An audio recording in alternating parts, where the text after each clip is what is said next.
皆様、お待たせいたしました。 Thank you very much. It is now 3:45 Japan time, and we would now like to start plenary session number 4.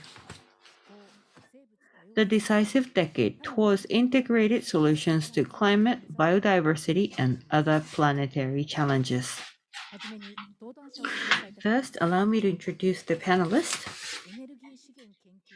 From TERI, we have Director General Dr. Vibha Dhawan, who will be joining us online today. We also have from Kanagawa Prefecture, Mr. Hiroshi Kato, Environment and Agricultural Department of Kanagawa Prefectural Government.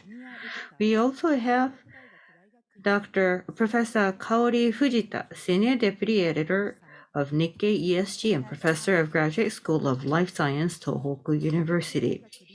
From University of Tokyo, we have Professor Naoko ISHII, Executive Vice President and Professor of Institute for Future Initiatives, Center for Global Commons. And we also have President of IGES, Professor Kazuhiko Takeuchi. We also have moderators from the first, second, and the third panel discussion, Program Director, Dr. Andre Derek Matter of IGES. We also have Dr. Kentaro Tamura, a Program Director in the areas of climate change and energy of IGES. And we also have the Research Leader of IGES Sustainability Integration Center, Dr. Eric Zussman. This session is to be moderated by Professor Kazuhiko Takeuchi, President of IGES. Floor is yours, Dr. Takeuchi. Now, we'd like to start the panel discussion. I will speak in English to English speakers, and I will speak in Japanese to Japanese speakers. Thank you very much for your cooperation.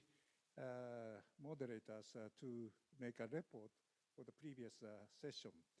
First, I would like to ask Andre to explain about the results of the discussion on the session 1. Thank you, Professor Takeuchi. So in session 1, we had three different speakers, starting off with Elizabeth Muruma-Marema, the Executive Secretary of the Convention on Biological Diversity. And she gave a very comprehensive outline presentation on what's happening with biodiversity globally and what we are trying to do about the biodiversity crisis globally. And in particular, looking back at the strategic plan for biodiversity and the way in which we've struggled to achieve the goals in that plan, and also looking forward to the global biodiversity framework, which will be agreed upon in a few months' time at COP15 in Kunming. She also drew attention to this being the beginning of the decade of ecosystem restoration, which is, of course, very relevant to the GBF, the Global Biodiversity Framework. And she spoke quite a bit about the financial backing that's been promised for the Global Biodiversity Framework, and also the general recognition of biodiversity in forums like the UNFCCC, the UN Framework Convention on Climate Change. So although we face big challenges, also some quite promising developments. After that, Professor Takeuchi spoke about two main topics. One was localizing solutions towards the biodiversity crisis, and the other was integrating solutions. And he also spoke about how these two relate to each other, the integration and the localization, and how they're relevant to each other, illustrating that through a concept called regional CES, or circular ecological sphere. And he also noted, and this complemented Ms. Marema's presentation, the recent joint report by IPBES and IPCC. So we've been talking about the CBD and UNFCCC, but don't forget IPBES, the biodiversity platform on ecosystem services and biodiversity, and IPCC, of course, the climate equivalent of that. And then the final presentation was a short one by myself, yours truly, on innovation and incrementalism and incentives. where I spoke about not just pushing harder in the same direction to achieve the goals that we need to achieve, but also looking at how we can do things differently to achieve those goals. And I spoke of how transformative change is an outcome or a goal rather than a process. And the process to achieve that goal is incremental change. And so we need to look at how to incentivize innovation to achieve transformational change or transformative change. And I think, Takeuchi Sensei, that's an overview of that part of the plenary. Thank you very much. Thank you very much, Andre. Now I would like to move to the next session's discussion summarization by Dr. Tamura.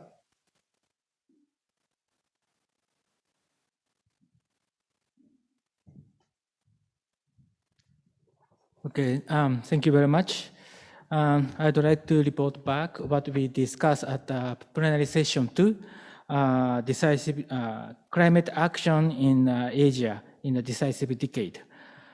I had the chance to discuss with Dr. Kejun Jang and Dr. Yukari Takamura on this implication of IPCC's sixth assessment report, and also UNCC COP26 result, and what particularly implication for China and Japan. So the session, at the beginning of the session, I made some framing presentation. There I highlighted that the 2020s is a decisive decade, which largely determined whether we can achieve Paris Agreement or not. So action now is critically important. And also Glasgow Climate Pact delivered a positive result, conclusion, but still there's some gap between pledge and goal. So that means, and also there's another gap, that is a gap between pledge and action on the ground. So taking these foreshores, COP requested the party to revisit and strengthen 2030 emission reduction target by the next year.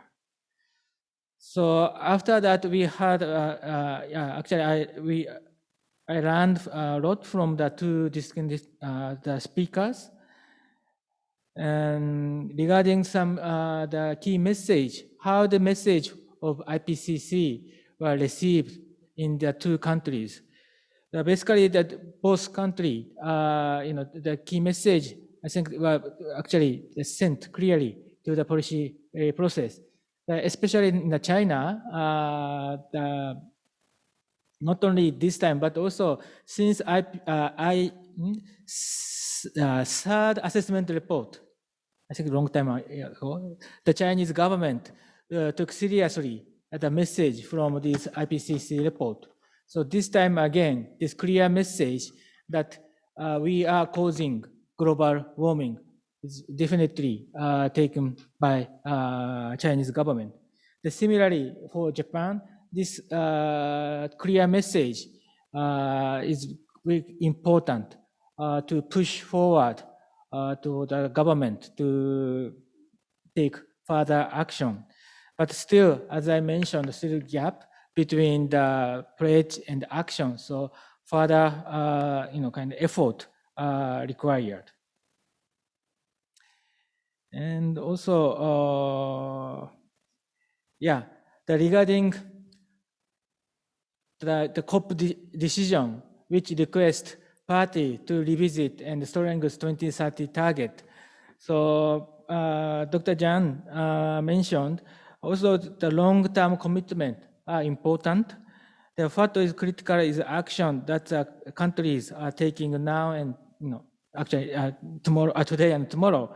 And he introduced that several new policy and measures which were taken by recently taken by the Chinese government to implement their climate pledge. That includes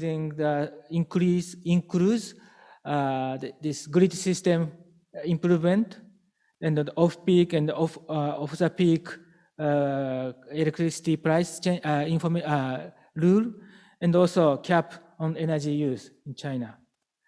So he is a bit optimistic, even though for Chinese government, it might be difficult to change the number, but policy-wide, I think he is very much optimistic that much faster peaking and peak and also net zero can be possible. Regarding Japan, again, it could be difficult for revise 2030 number of this emission reduction target, but still there's some opportunity to enhance the measures. So, which including some, addressing coal or others. So, yeah, that's the point pointed by the issue pointed by Professor Takamura. So, in the conclusion, so there are some challenges remain, but it is necessary to continuously make effort to increase our action in this climate action in this decisive decade. Yeah, thank you very much. Thank you very much, Tamura-san. Now I'd like to invite Eric for explaining about the outcome from the session 3.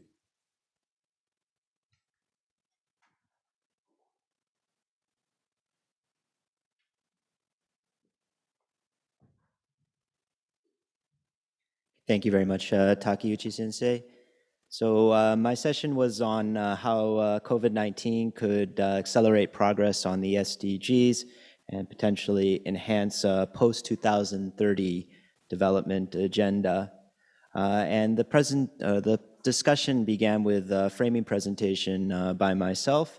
And during that framing presentation, I highlighted that at the current rate, unfortunately, the world is on track to achieve the SDGs by 2073. That's 43 years after the current expiration date.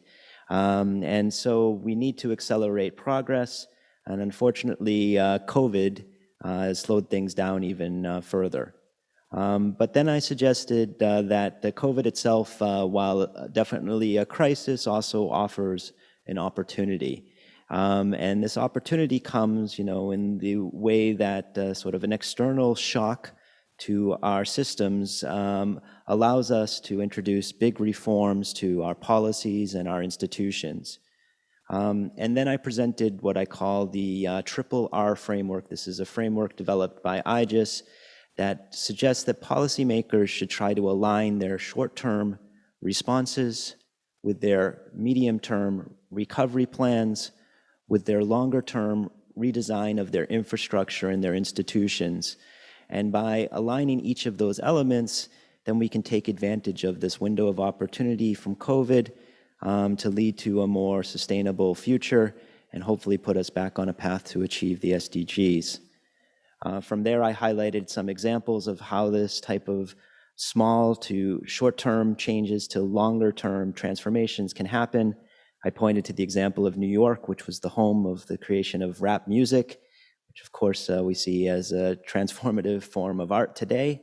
And then I also pointed to, a more perhaps relevant case of Kawasaki City that is going through its own transformation during COVID.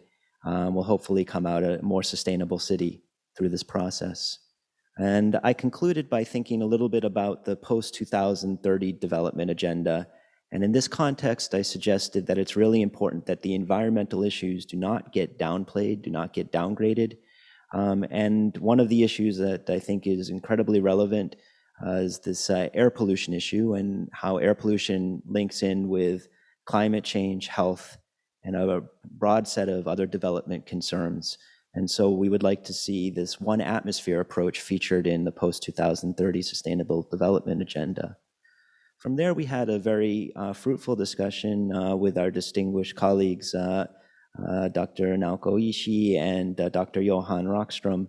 And there we discussed a little bit about some of the similarities between the causes of COVID and our environmental crises, and the fact that both of those crises are ultimately rooted in some systemic and structural problems. And so therefore, to resolve those crises, we need systemic and structural changes. And this will require, to use some of the terminology from our RRR framework, redesigning our development pathways. This can be done, of course. There's some interventions that are already quite available, such as a carbon tax or more realistic valuation of natural capital. But the broader aim of this ambitious structural change should be firmly in mind as we approach some of these narrower interventions. We also noted that this idea of zoonosis, which is very clearly demonstrated by the case of COVID, also applies more broadly to a lot of our environmental or planetary crises. And this is also highlighted, in the planetary boundaries framework that has been promoted and adopted by many different researchers and governments. And it also underlines the importance of linking some of the environmental concerns with the social concerns, building social resilience to environmental shocks to live within planetary boundaries. From there, we talked about some new concepts or some new ideas that are being discussed and that could potentially accelerate progress on the SDGs. So this includes these 20 new tipping points that we think about. And these tipping points have sort of contagion effects that we saw, for instance, not only in the case of COVID, but we see, for instance, with the climate change and air pollution, as I highlighted in my presentation. So the interconnectedness between our different systems can lead to big, substantial changes. And so we need to try to deal with these different tipping points.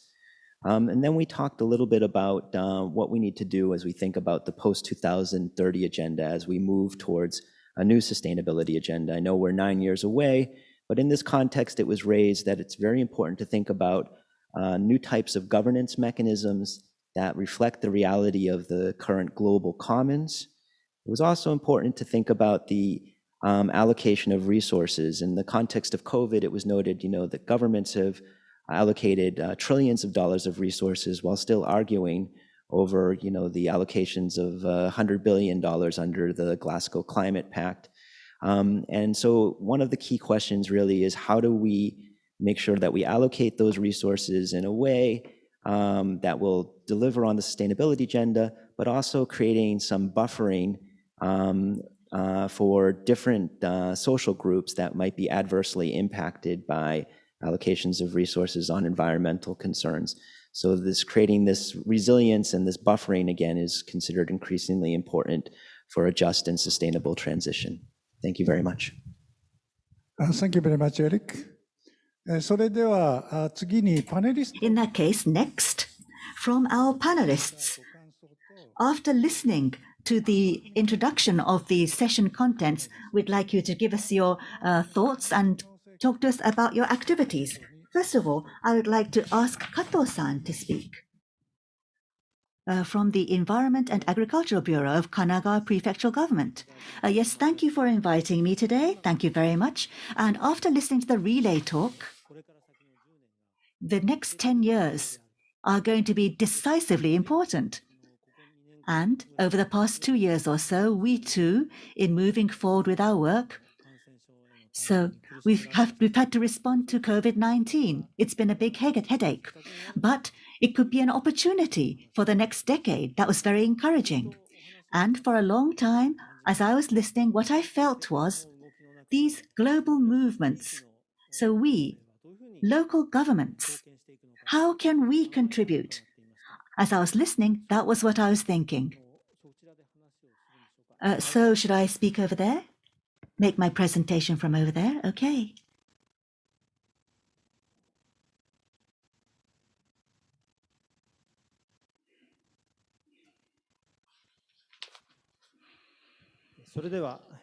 Ladies and gentlemen, I would like to explain and introduce to you Kanagawa Prefecture's efforts. First, about Kanagawa Prefecture. In Japan, there are 47 prefectures, and Kanagawa Prefecture is one of the 47. It's next to Tokyo, and the population is about 9.2 million people. It ranks number 2 in terms of population in Kanagawa Prefecture on the east.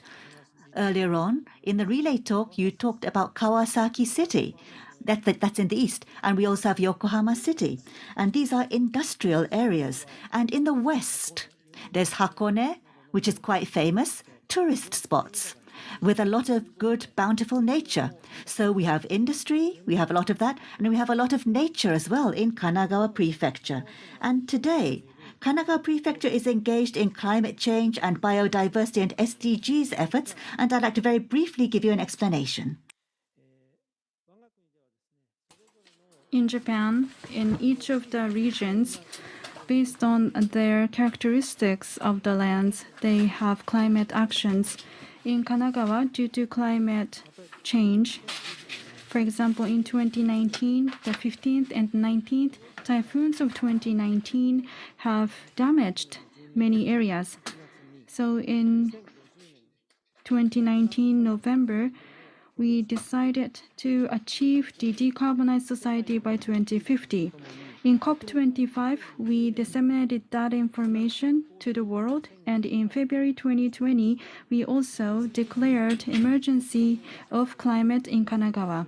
In order to achieve a sustainable society in conjunction with SDGs, all parties and stakeholders need to understand this issue as their own business and take action. That will be critically important. So what we can refer to is our Kanagawa Decarbonization Vision 2050. This is a joint research with IGES. This Kanagawa Decarbonization Vision 2050 is trying to achieve decarbonized society, especially among the households. We are showing the aspiration and goal of the decarbonized society so that people can change their mindset and behaviors to shift to a decarbonized lifestyle. The lifestyle and needs of the people in the prefecture. If it changes, then I believe that business activities and products and services by companies will also change. This is the image of decarbonization in business activities and households. It is important that we will start with what we can do today. So, local governments and municipalities have close connection with the community and households. So we have an important role to play. So as climate action, expansion of renewable energy without CO2 emission is also important. In Kanagawa, we are promoting the distributed renewables and expanding the usage of renewable electricity, and we are actively using renewable energy ourselves. Now we have the Center on Climate Action as well. The impact of climate change is different depending on the region because the industry and societal situation is different. Therefore, a meticulous response based on the situation of the local communities is important. In Kanagawa, in April 2019, based on the Climate Change Act, we established the Environmental Science Center in the prefecture. In this center, regarding the adaptation and impact of climate change information has been disseminated to people. This is a learning material on climate change. In January this year, in the Climate Change Adaptation Center, the material was created. The objective is to increase the awareness, interest, and understanding among young people. It has videos and targeting high school students, but on the website, it is available to the general public. And we have the English version as well, so please take a look. And now on biodiversity, as we heard in the panel, for people and for planet Earth, it is very important. Needless to say, this is the core of SDGs.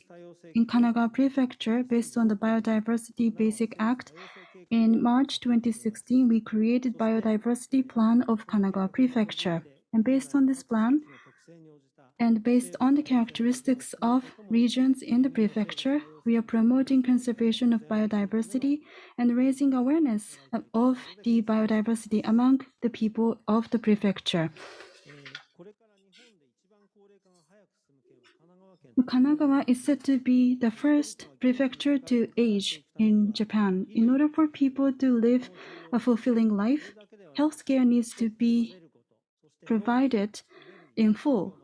On top of that, food, agriculture, energy, environment, and city development, all of this has to support people. In Kanagawa, we will create integrated policies, and our slogan is Vibrant INOCHI. And this is in line with SDGs principles. In order to achieve Vibrant INOCHI, we will work on SDGs steadily so that we can contribute to a sustainable society for the world. And due to COVID-19, the poverty among children is a social issue that we are facing. On top of public support from the administration, the mutual help by partners will be necessary. In the prefecture, we are trying to create a community where no one is left behind, so that various actions are taken. In prefecture, we are promoting such actions, and one of the activities we are doing is food drive activity. In COVID-19 pandemic, the social issues are being degraded and more serious. So the food that is not consumed at home is collected and provided to the people who require the food. And the Kanagawa City Hall is working on this. SDGs require actions by individuals, but people often don't understand what they can do. And food drive activity is something that is close to the people in the community. So we want to continue this activity. So I talked about the biodiversity, SDGs, and the climate action and other activities taken by the prefecture. We will have to utilize the characteristics of the localities to promote these activities, and we have to own these issues as their own business. And I hope that I was able to give a food for thought to the participants. Thank you very much. Then next, Nikkei BP.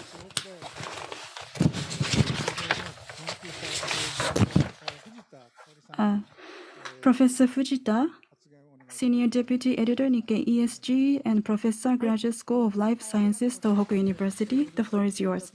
Thank you very much. I'm Fujita from Nikkei BP and Tohoku University. So I have an impression on the feedback on the relay talk. Just like Kanagawa Prefecture, for the next 10 years, the climate action, biodiversity, and SDGs, including human rights action, will be important. And I think that these actions are connected toward 2030.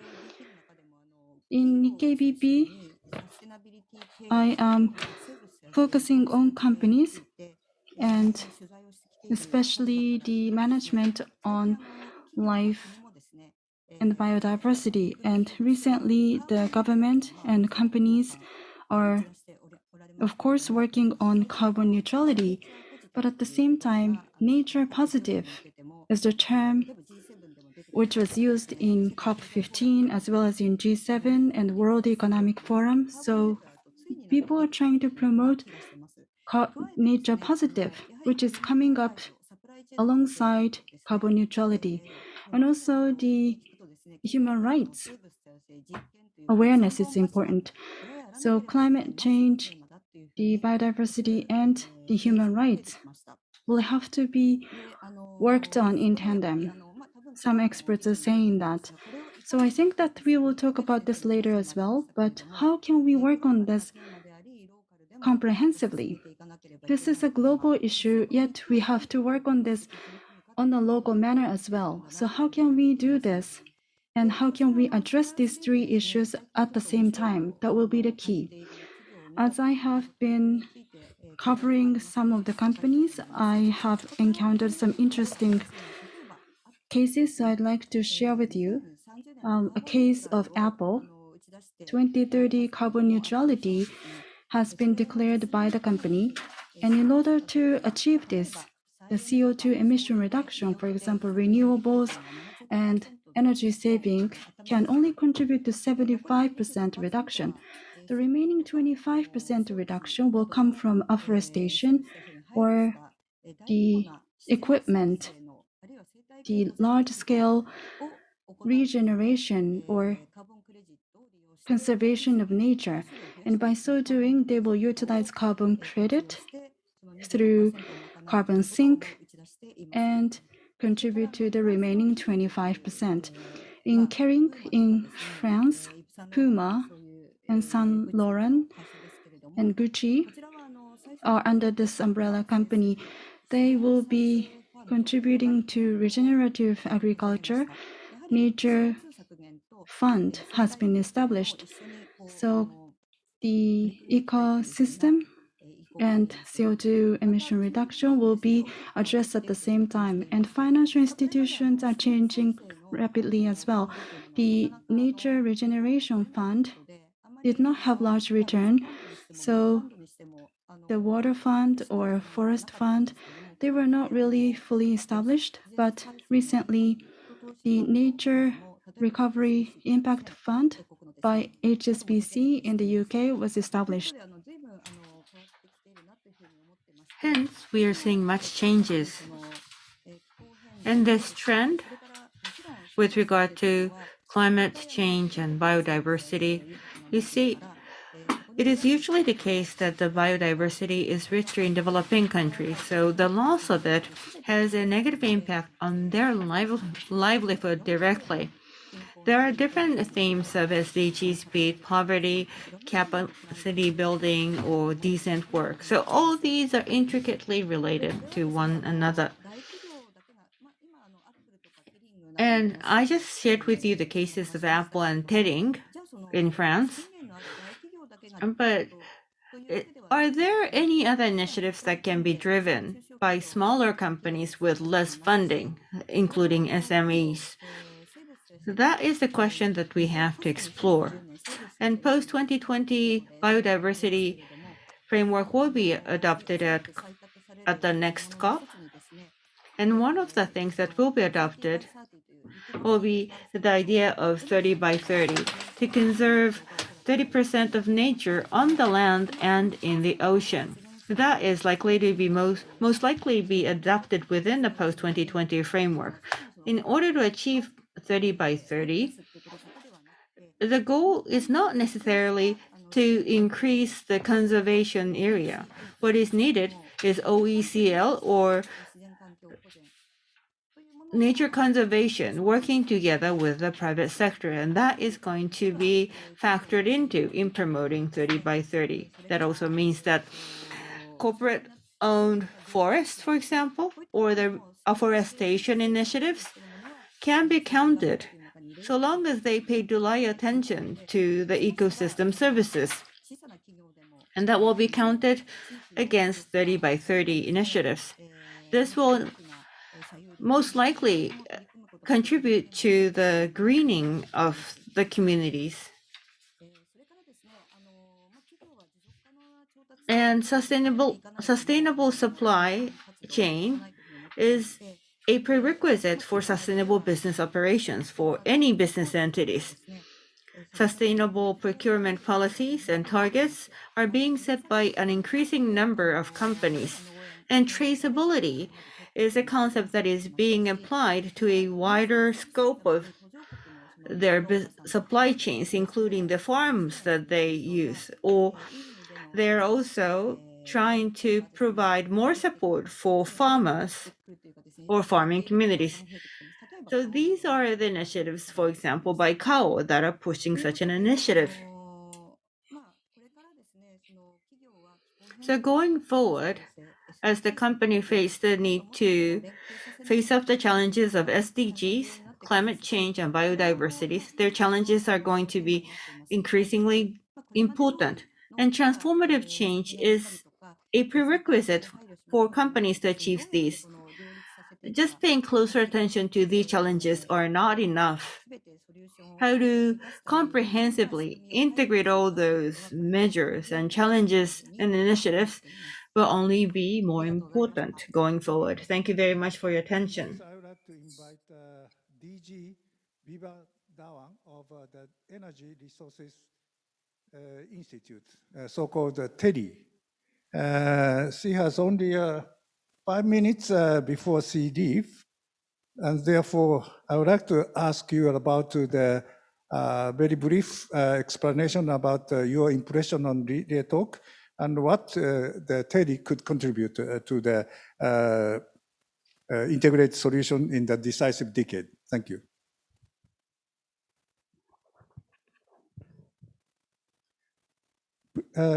You are muted.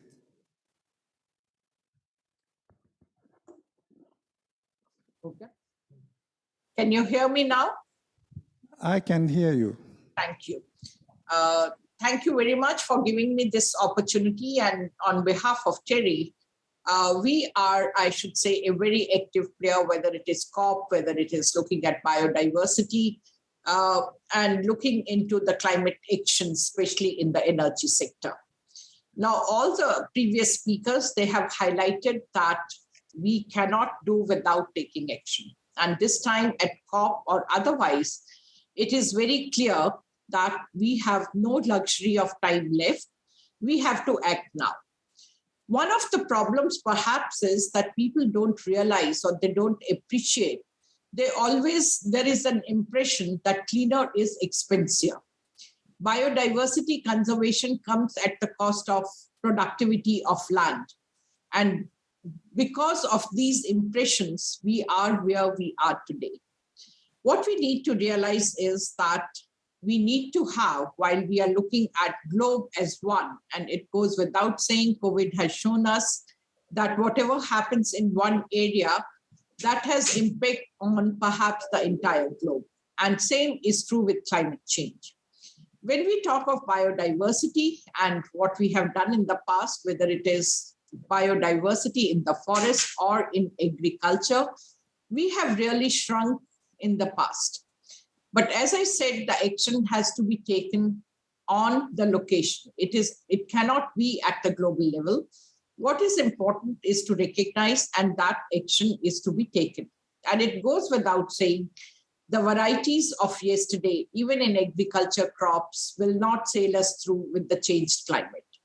And therefore, the importance of gene banks and bringing back the agriculture biodiversity becomes extremely important. Similarly, in forestry area, the loss of biodiversity is because of two reasons. One is the changing climate, and the other is overexploitation. So there again, we really have to look into that a species, if loss of species is not loss of a species, it is of the entire ecosystem. And therefore, the conservation measures, even for lesser important species, are to be taken, and we have to put back those species in the forest or other areas. Regeneration of forest, of course, remains extremely important. Protection is the best way. And at the same time, we have to take care of the local communities and give them rights to harvest whatever is sustainable. So it is harvesting permission along with ensuring that regeneration takes place. IPCC report, of course, it's very, I should say, it's an eye-opener. And the impacts of climate change, they are going to be worse than what we have expected. And that's very clear. During last 1 year, the kind of floods, droughts, hurricanes, and so on, what the world has faced, it goes without saying that on the current path, if human race has to survive, it cannot. And therefore, necessary actions are to be taken. The Paris agreements, which were either in the Paris Agreement or at Glasgow this time, they are, I won't call them ambitious, I'll say they are need of the hour. And since governments have taken these decisions, there is also a clear-cut roadmap to the industry, because what is voluntary today is going to become mandatory tomorrow. And therefore, while the previous speakers has mentioned about China and Japan, I would like to say that our Prime Minister had also given very ambitious targets, both to the government as well as to the industry. I'll also like to say that industry is forthcoming in India, and of their own, without these becoming mandatory, most of the companies, they have already said that they want to be net zero by 2050, and they will be doing in that direction. I must mention that the points which Eric has listed, whether it is cap on carbon, total carbon emissions and so on, social resilience, that is extremely important, and allocation of resources, that becomes extremely important. And I like to mention that water recycling is something in which India is working. We are working on treating wastewater in a big way and bringing it back to the use. One point which I would like to add, that there are few things which we are still neglecting, and that is use of both energy and water in agriculture. That should come in the forefront. And we really have to keep in mind that it is those who don't have, the poor communities, who are going to suffer the most because of the changing climate, and with no fault of theirs. So that's the big thing. So the companies as well as the developed world, which have enjoyed, I should say, free carbon, kind of that they could emit anything on the name of production. So they do have responsibility towards the developing countries. And therefore, the carbon finance, which we are talking about, first of all, it should come on the table. And thereafter, one should be able to spend those finances in the best possible way to help the developing countries not to make the mistakes which the developed world has made in the past. And therefore, their development has to be green. Like when we talk of India, that 2/3 of India is yet to be built in construction. So why not to go the greenest possible way, and thereafter show the way to the world that greener is not expensive. Thank you. Thank you very much, DG Vibha, for your very insightful intervention. I'm very much looking forward to further collaborating with TERI and IGES. Thank you. Thank you so much. Same here. Thank you very much. We have long relationship and we need to strengthen it further. Yeah, thank you very much. Definitely.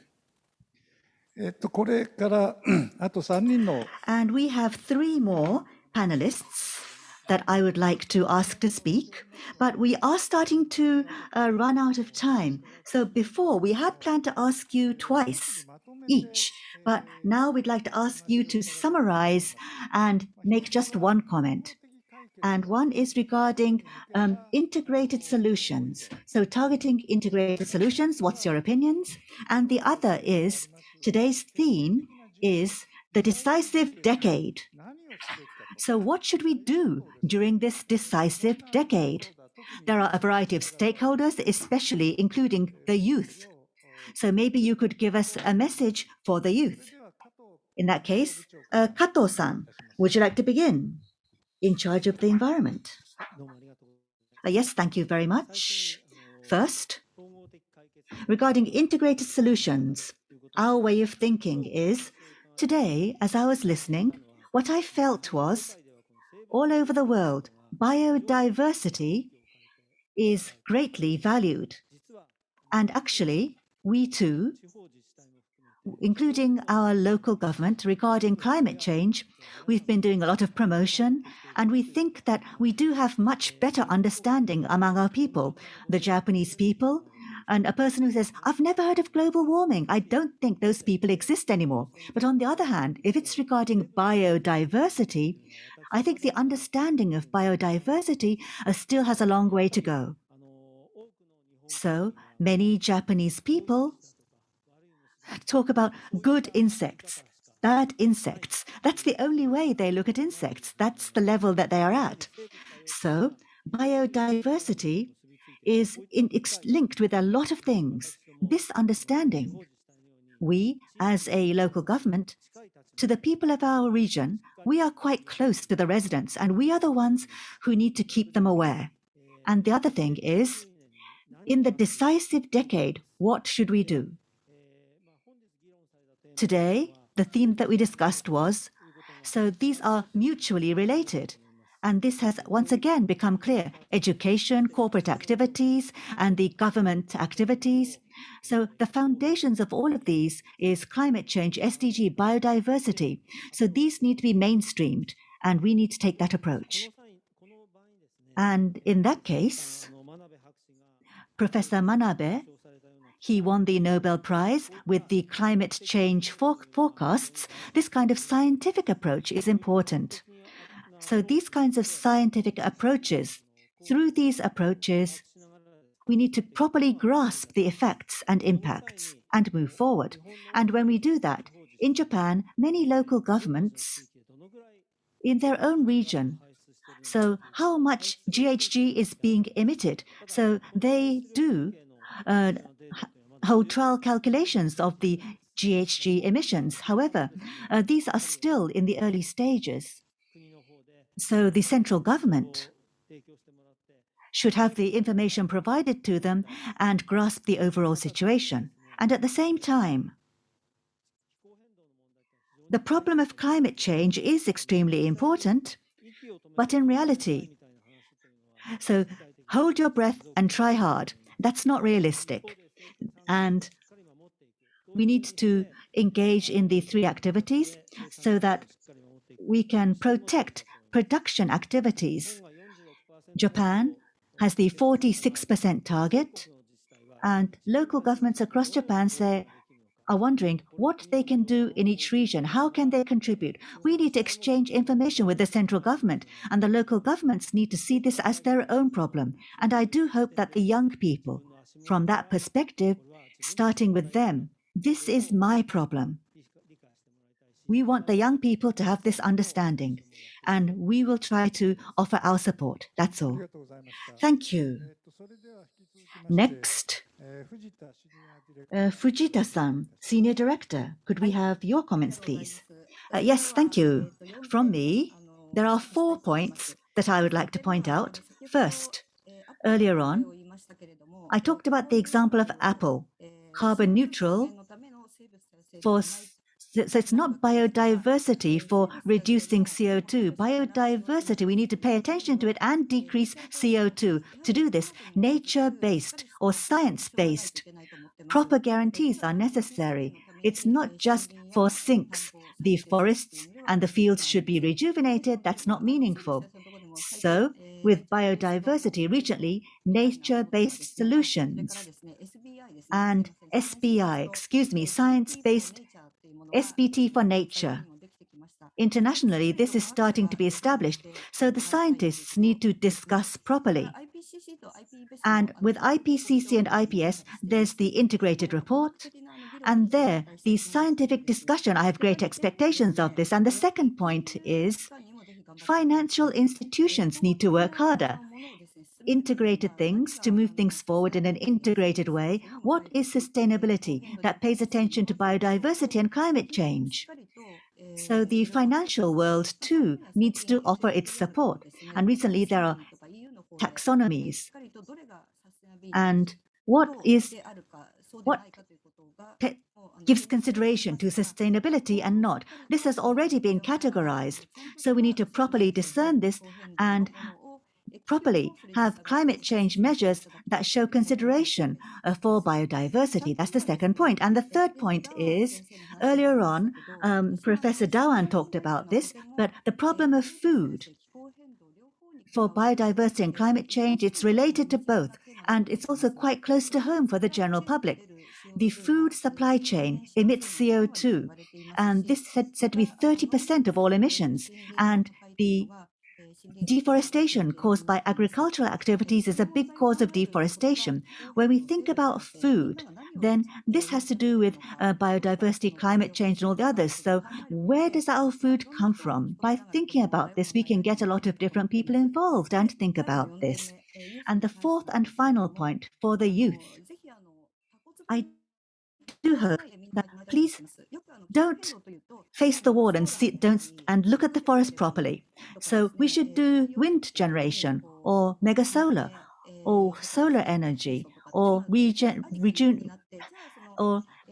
renewable energies.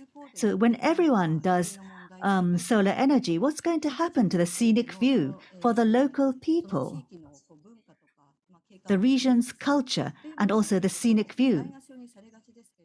That may become overlooked, but including this, we can pay attention to biodiversity and also try to tackle global warming.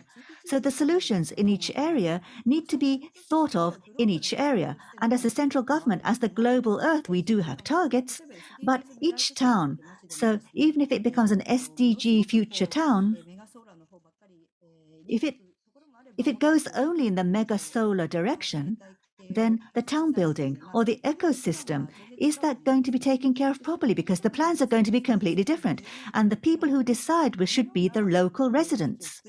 So what kind of region do you want to have? The youth should take part. And there are ideas that only the youth can provide, like the internet, AI. The youth are probably well versed, and anime and art. The youth are able to utilize those better. And ideathons, hackathons, a lot of wonderful ideas have been born. So, what kind of region do you want to live in? What kind of happiness or happy town do you want to see? And how can you take on the future of the town? Please think about this so that SDGs, climate change, biodiversity, think about these as things very close to home. That's what I like the young people to do. Thank you very much. That's all from myself. Yes, thank you very much. In that case, Ishii-san, please. Dr. Ishii. Yes, thank you very much. So I too have 4 points. First, regarding integration. This time I went to COP, and what left a deep impression was not just the talk of carbon, but nature as well. A lot of people talked about nature, and Fujita-san too. So carbon neutral. So that's become a catchphrase. It's an integrated catchphrase. And actually, to start out with, so why did the problem of climate change occur? Why did we lose biodiversity? Why is the problem of pollution this eminent? I believe that these have the same roots, and our economic social system is clashing with the Earth system, and it's gone beyond the carrying capacity. If that's the case, then one single issue is now divided by us humans, and now we are bringing that back into one single issue and looking into the root cause. So in that sense, integrated solution is something that we are trying to go back to the roots and bringing all the issues back into one. So planetary boundary and other frameworks have been created, and the root causes is just one single root cause, which is the clash of systems, and that is shown by the science. So if the root cause is the system change, then the solution should be integrated for all these issues. That is quite a natural course of action. So large economic systems will have to be transformed. Otherwise, it will go beyond the planetary boundary. And the energy policy change and decarbonization, of course, we have to work on that. But as Fujita-san said, for the Earth's environment, the big threat, which is not quite recognized, is the food system. So the global population will increase further and further. So how can we continue to have that support of food system? there's a big system change. So the natural capital and the food system, those items that were not priced in the past, how can we evaluate the values and incorporate them into the economic system? That is the focus of discussion at COP26, and I think that is a great progress. And before I close, there are two items that I want to talk about. So what do we do in the next decade? So the COP was great, and there were many ideas that came out of COP26, but with the current pathway, we cannot make it on time, which means we have to shift our gears at some point in the future. And what's important is the science-based, quantitative pathway has to be drawn and envisioned clearly, and how to implement that. These two are important. Our common goal is carbon neutrality, and by the mid-century, we'll have to achieve carbon neutrality. We were able to set this common goal, so we went through the first hurdle, but what about the pathway? What do we do about pathway? It's not clear yet. That's what I felt from the COP26. It was not just me. Everyone was quite uncertain. As the government, as the corporation, as a sector, there are many pain points. And because they have pain points, the multi-stakeholders can create a coalition to solve these issues. I was able to see that medal in COP26. So drawing that pathway is important. That's what I felt from COP26. And now on implementation and execution, what's important is each individual and each corporation will have to have the ability to act. But as President Takeuchi said, we have to also approach the young people. On a daily basis, we are actually casting votes on what to eat for dinner and which mode of transportation to use to come to this venue.